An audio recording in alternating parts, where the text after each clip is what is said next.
Hello दोस्तों, welcome welcome to NR classes. आप सभी को स्वागत है अपने यूट्यूब चैनल एनआर क्लासेज में। मैं नीतीश कुमार। दोस्तों, है ना, आप सबको आज बहुत एक अच्छी बात बताना है। ये आप सबका प्यार और हमारी मेहनत का फल है। आज हमारा यूट्यूब फैमिली 300 प्लस हो चुका है। तो आप इसी तरह से हम पर प्यार बनाए रखें और विश्वास बनाए रखें। हम आपके लिए, है ना, हमेशा तैयारी कराते रहेंगे। या फिर किसी भी बात को लेकर के यदि सरकार से भी लड़ना है पढ़ाई के मामले में तो सरकार से लड़ेंगे और हर बोर्ड के बच्चों के लिए आवाज़ उठाएंगे। ठीक है, तो ये हमें विश्वास है जो हम मैथ अभी पढ़ा रहे हैं वो आप उससे अच्छे ढंग से सीख रहे होंगे। ठीक है, तो आप इसी प्रकार से चैनल पर बने रहें और अपने मित्रों को भी जोड़ने का प्रयास करें ताकि उनका भी, है ना, जो मैथ जो सीखने का एक लगाव होता है वो बच्चे सीख पाएँ और बोर्ड में अच्छे तरीके से पास कर पाएँ अच्छे नंबर से। ठीक है, और चलिए हमसे अब एक वीडियो में शुरू करेंगे क्लास 10 का मैथ चैप्टर 3.5। हमने वीडियो पार्ट 1 और पार्ट 2 को पढ़ाया है। बाकी सवाल में जो 4 में 5 सवाल हैं हम सब उसके सवाल को हम बारी बारी को देखेंगे और हम सब शुरू करते हैं वीडियो को। तो वीडियो पे नए हैं तो चैनल को सब्सक्राइब करके घंटे ऑन कर देंगे। सवाल नंबर 4 कहता है कि निम्न समस्याओं में रैखिक समीकरण के युग्म बनाइए और उनके हल किसी भी बीजगणितीय विधि से ज्ञात करें। ठीक है, यानी समस्या आपको दिया गया है, उस समस्या को पढ़ना है। समस्या को पढ़ने के बाद क्या करना है, उसे ना रैखिक समीकरण का एक युग्म बनाना है और रैखिक समीकरण के युग्म को बनाकर आप उसे किसी भी बीजगणितीय विधि से हल करना है। आपको बता दें कि किसी भी, है ना, जब सब बीजगणितीय विधि से जब किसी भी रैखिक समीकरण के युग्म को हल करते हैं तो उसमें 3 विधि होता है। एक तो प्रतिस्थापन विधि होता है, दूसरा विलोपन विधि होता है और तीसरा वज्र गुणन विधि होता है। तो हम 3.5 में वज्र गुणन विधि ही पढ़ रहे थे। तो यहाँ पे आपको किसी भी विधि बोला नहीं गया। ठीक है, जो आपको विधि अच्छा लगता है हम उसको बनाएंगे। ठीक है, चलिए तो हम सब यहाँ पे सवाल शुरू करेंगे। 3.5 चैप्टर है, सवाल नंबर 4 का 1। ठीक है जी, वीडियो को पूरा देखिएगा तो मैथ समझ में ठीक तरीका से भी आएगा। 4 कहता है ना कि एक छात्रावास के मासिक व्यय का एक भाग नियत है तथा शेष इस पर निर्भर करता है कि छात्र ने कितने दिन भोजन लिया है। जब एक विद्यार्थी ए को 20 दिन भोजन करता है तो उसे 1000 रुपये छात्रावास के व्यय के लिए अदा करना पड़ता है, जबकि वहीं एक बी विद्यार्थी 26 दिन भोजन करता है और छात्रावास के व्यय के लिए 1180 रुपये अदा करना पड़ता है। तो बताइए नियत व्यय और प्रतिदिन के भोजन का मूल्य ज्ञात करें। ठीक है, यानी आपको क्या है कि एक छात्रावास है। ठीक है, एक छात्रावास में उसका मासिक नियत भाड़ा तय किया गया है और उसमें आप जितना दिन भोजन लेंगे उसका प्रतिदिन के हिसाब से आपको उसका पैसा से अलग देना पड़ेगा। ठीक है, तो एक, है ना, जो ए है, एक नाम का विद्यार्थी जो है एक, ठीक, वो क्या करता है कि वो टोटल 26 दिन खाना करता है। ठीक है, और 26 दिन खाना जो खाता है तो वो क्या करता है कि टोटल 1000 रुपये जोड़ कर देता है। ठीक है, तो यानी उसका तो नियत भाड़ा है ना छात्रावास के लिए। ठीक है, क्या नियत मासिक में देना है, लेकिन जबकि भोजन को वो क्या करना है कि प्रतिदिन के हिसाब से भोजन का पैसा देना पड़ेगा, जबकि छात्रावास के लिए एक नियत भाड़ा तय कर दिया गया है। ठीक है जी, वहीं बी एक विद्यार्थी क्या करता है, ठीक है, कि बी जो एक विद्यार्थी है वो 26 दिन खाना खाता है और 26 दिन खाना खाने के बाद वो क्या करता है 1180 रुपये अदा करता है। तो बताइए उस छात्रावास का मासिक वेतन कितना था और प्रतिदिन का भोजन वो कितना था। ठीक है, चलिए शुरू करते हैं वीडियो को। तो क्या मान लेंगे, माना कि छात्रावास का नियत भाड़ा बराबर 100 रुपये। ठीक है, तथा प्रतिदिन भोजन का भाड़ा, अब लिख सकते हैं इसको किराया, एक ही बात है, बराबर कितना रुपए, 22 रुपये। ठीक है, चलिए जी ये हो गया। आइए प्रश्नानुसार करते हैं। तो ए जो एक विद्यार्थी है ना वो टोटल 20 दिन खाना खाता है। ठीक है, और वो क्या करता है 1000 रुपये अदा करता है। देखिए जो 20 रुपये वो अदा करता है, जो 20 दिन का जो खाना खाता है टोटल वो 1000 रुपये अदा करता है। इसका मतलब क्या है कि वो मासिक वेतन छात्रावास का तो अलग है ही, वो फिक्स है, वो देना ही पड़ेगा और जितना दिन आप खाना खाएंगे ना उसके हिसाब से आपको पैसा देना पड़ेगा। ठीक है, तो देखिए तो जब वो 20 दिन खाना खाता है यानी एक दिन का कितना पैसा भोजन के लिए 22 रुपया, तो 20 दिन का कितना हो जाएगा, तो 20 हो जाएगा, है ना।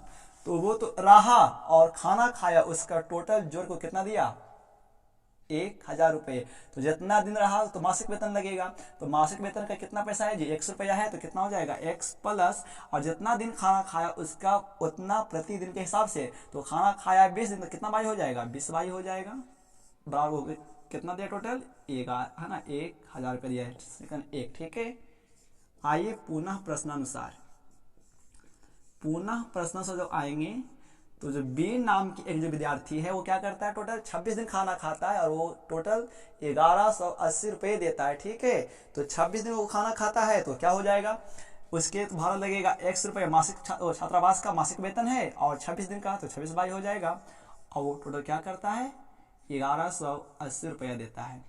अब आपको यहाँ से क्या निकला, समीकरण 1 और समीकरण 2, और आप इसे किसी विधि से हल कर सकते हैं। चलिए आइए हम इसको हल करते हैं विलोपन विधि से, देखते हैं क्या होता है।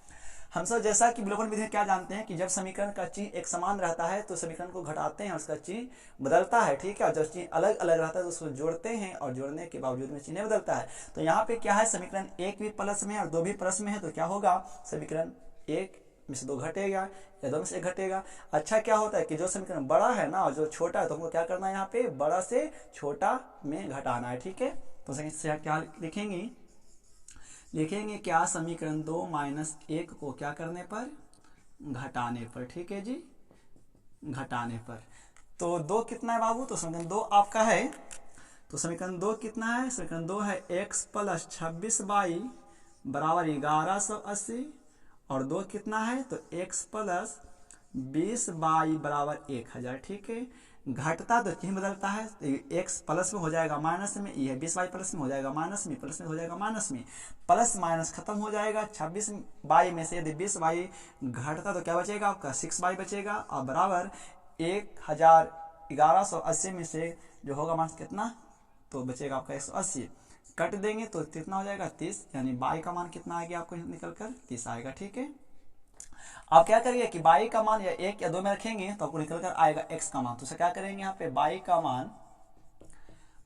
का मान समीकरण 1 में रखने पर, ठीक है, 1 में रखने पर समीकरण 1 कितना है आपका, समीकरण 1 है x प्लस 20 बाई बराबर 1000, तो हो जाएगा x प्लस 20 बाई गुना में, तो 20 गुना बाई का मान 30 आया बराबर 1000, तो क्या घट कर आएगा, x 20 का 60 है, 600 हो जाएगा बराबर 1000, प्लस में हो जाएगा माइनस, तो क्या निकल कर आएगा आपका x बराबर 1000 माइनस 600 है ना, 600, तो कितना आएगा घट करके x बराबर 400।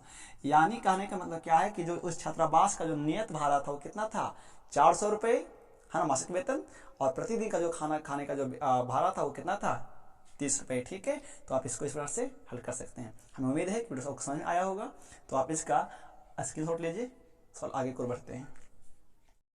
चलिए हम सवाल नंबर 2 की ओर बढ़ते हैं, है ना। सवाल नंबर 2 क्या कहता है, कहता है कि एक भिन्न 1/3 हो जाती है जब उसके अंश से 1 क्या होता है, घटाया जाता है। ठीक है जी, और वह भिन्न 1/4 हो जाती है जब हर में 8 जोड़ दिया जाता है, तो बताइए वो भिन्न कितना है। यानी एक भिन्न संख्या, ठीक है, जब हम क्या करते हैं कि भिन्न के अंश में जब 1 माइनस कर देते हैं तो क्या होता है, वो भिन्न बदल करके 1/3 हो जाता है।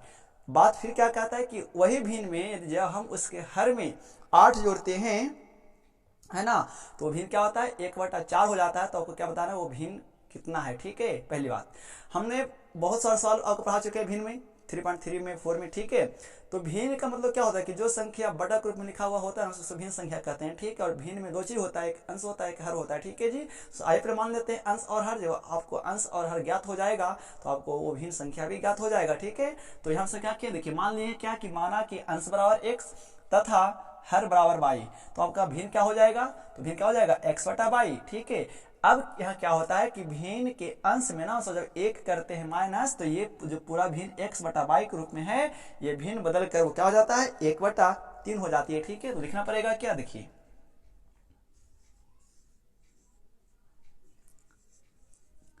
भिन्न के अंश में 1 घटाने पर, तो भिन्न क्या हो जाएगा निकल कर आपका, तो x/y ये है भिन्न, और इसके हम सब क्या करते हैं अंश में 1 कर देते हैं माइनस, तो भिन्न क्या हो जाएगा 1/4 हो जाता है। ठीक है जी, तो यहाँ से क्या होगा, क्रॉस गुना होगा, तो जब क्रॉस गुना हुआ तो क्या हो जाएगा, देखिए यहाँ ध्यान से, तो क्या हो जाएगा 4 इंटू एक्स माइनस 1 बराबर बाई इंटू 1। तो क्या निकल कर आएगा आपका 4x का 4x माइनस 4 एकम 4 बराबर y।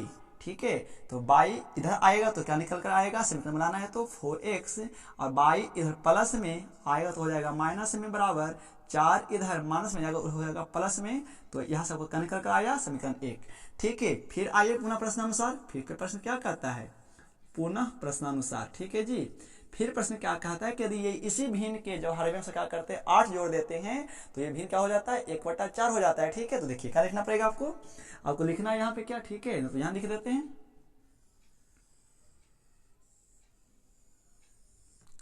लिखिए क्या, भिन्न के हर में 8 जोड़ देने पर, है ना, या जोड़ने पर, तो जोड़ेंगे भिन्न तो क्या हो जाएगा x/y, बाई में जोड़ेंगे 8 तो भिन्न क्या निकल कर आएगा 1/4।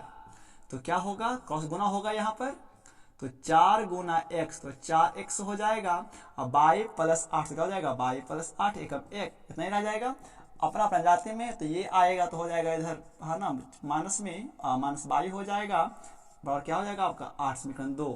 ठीक है, अब आपको यहाँ पे क्या करना है, समीकरण 1 माइनस 2 को घटाना पड़ेगा क्योंकि दो समीकरण क्या आपका माइनस में ही है। तो क्या होगा, लिखें क्या कि समीकरण,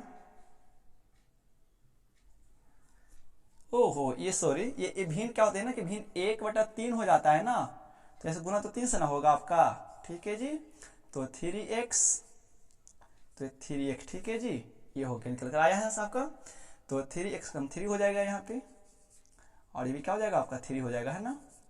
ठीक है, वैसे सवाल कह रहा है कि हाँ हो जाती है जब 1 घटाया जाता है। ठीक है, तो समीकरण 2 माइनस 1 को क्या करने पर, घटाने पर। ठीक है, तो घटाइए, समीकरण 2 कितना है, समीकरण 2 है 4x माइनस बाई बराबर 8 और एक कितना है, एक है 3x माइनस बाई बराबर 3। घट रहा है तो चीज बदलेगा तो ये प्लस में हो जाएगा माइनस में, माइनस में तो प्लस में माइनस में। ठीक है जी, प्लस माइनस खत्म हो जाएगा, 4x में से 3x जब होगा माइनस तो क्या बचेगा 1x बचेगा, 8 में से 3 जाएगा तो 5, ये आया x का मान। अब क्या करिए कि x का मान समीकरण 1 में रख लीजिए, तो समीकरण 1 में रखने पर, तो समीकरण 1 में रखने पर तो क्या होगा, तो समीकरण 1 आपका कितना है, तो समीकरण 1 है कितना है, तो 3x माइनस बाई बराबर 3। तो जहां जहां पे रहेगा वो, है ना, x वहां 5, 5 ये है तो यहाँ पुट हो जाएगा बराबर 3, तो हो जाएगा 5 तिया का 15 माइनस बाई बराबर 3, ये जाएगा प्लस में हो जाएगा माइनस में। तो यह क्या करिए कि ठीक है आप इसको यहाँ लिख लेते हैं,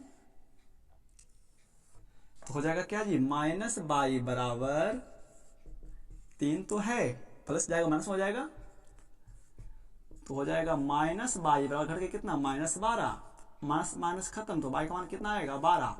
अब आपको क्या करना था कि यहाँ पे x और y का मान नहीं लाना, लाना पे भिन्न है, तो भिन्न कितना है, तो देखिए तो अतः भिन्न बराबर, अब भिन्न क्या माने थे x बटा बाई, तो x का मान कितना आया, x का मान है 5, y का मान कितना 12, तो हो गया 5/12, भिन्न कितना है 5/12। ठीक है, तो आपको ये करना था और ये सवाल हमेशा बोर्ड में अक्सर आते रहता है, याद रखेंगे। ठीक है, आपको भिन्न का सवाल है ना 3.1 से लेकर के 3.6 में 4 सवाल पढ़ना है, जिसमें से हमेशा एक सवाल बोर्ड में आता रहता है। ठीक है, तो उम्मीद है कि वीडियो आपको अच्छा लगा होगा, है ना।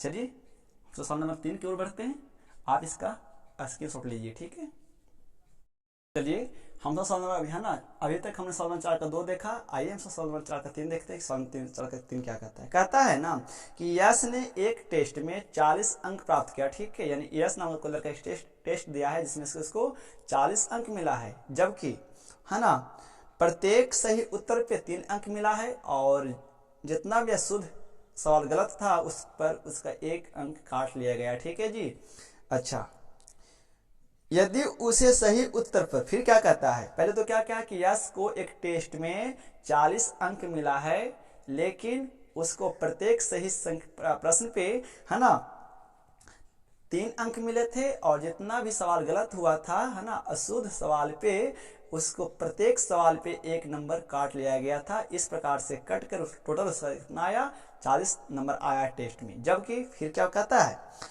यदि उसे सही उत्तर पे 4, है ना, यदि उसको सही उत्तर पे 4 अंक मिले और अशुद्ध पर, है ना, 2 अंक काट लिया जाए तो उसे टोटल 50 अंक प्राप्त होते हैं। तो बताइए प्रश्न में, है ना, उस टेस्ट में कुल कितना प्रश्न की संख्या था। यानी आपको क्या करना है, उस टेस्ट में कुल प्रश्नों की संख्या ज्ञात करना है। ठीक है जी। तो देखिए मैं क्या लिखा है, माना कि सही प्रश्नों की संख्या x तथा गलत प्रश्नों की संख्या कितना y। तो कुल प्रश्न कितना हो जाएगा, उसमें सही भी है उसमें गलत भी है ना, तो कुल प्रश्न कितना हो जाएगा आपका, तो x प्लस y। अब क्या होता है ना, आइए प्रश्नानुसार देखिए क्या कहता है। यानी यस नाम का लड़का जो टेस्ट देता है शुरुआत में, उसे टोटल, ठीक है, 40 अंक मिलते हैं। कब, जब उसको सही सवाल पे 3 अंक मिले और प्रत्येक अशुद्ध सवाल पे 1 नंबर काट लिया जाए तो। ठीक है, तो देखिए, तो जब कुल प्रश्नों की संख्या कितना x प्लस वाई, तो सही प्रश्न पे उसको कितना अंक मिला, 3 अंक, तो कितना 3x हो जाएगा।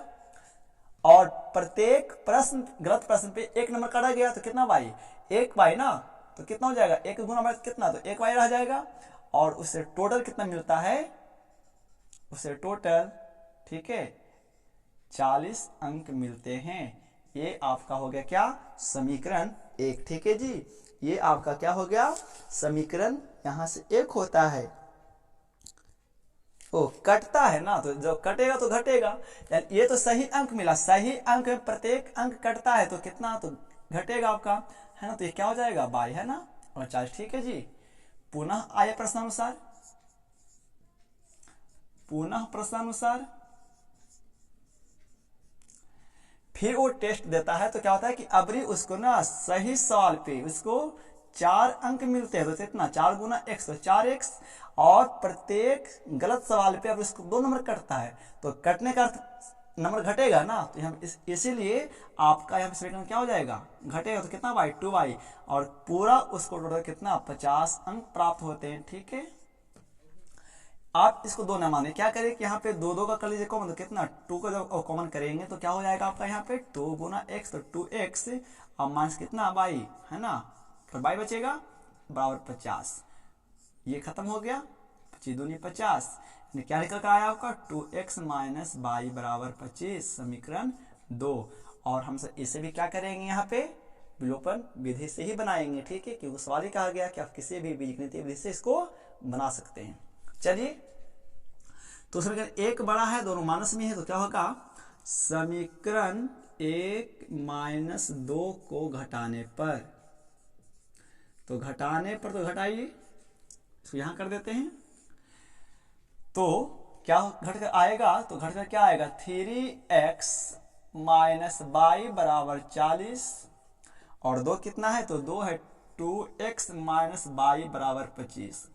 घटेगा ना तो चिन्ह बदलेगा, minus plus minus, plus minus खत्म हो जाएगा, 3x में माइनस 2x, तो क्या बचेगा, केवल x बचेगा, और घर कितना आएगा, 15। ठीक है जी। अब क्या करिए, x का मान कहाँ रखिए आप, समीकरण 1 में। ठीक है, समीकरण 1 में रखने पर, है ना, रखने पर। ठीक है जी।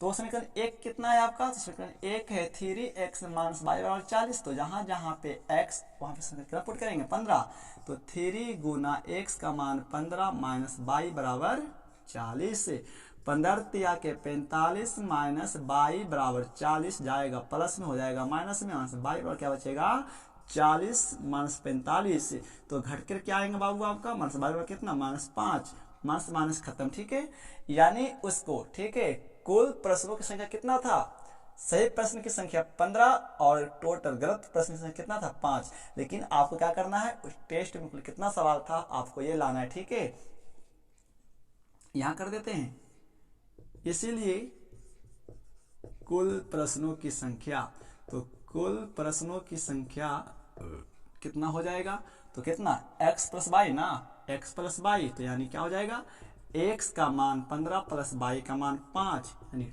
20, यानी उस टेस्ट में टोटल 20 सवाल थे। ठीक है, तो हमें उम्मीद है कि आपको ये मैथ समझ ठीक तरीके से आया होगा। तो अभी के लिए बस इतना ही, मिलते हैं अगले वीडियो में, तब तक के लिए धन्यवाद। थैंक्स फॉर वॉचिंग, जुड़े रहिए इन क्लासेस के साथ, मिलते हैं अगले वीडियो में।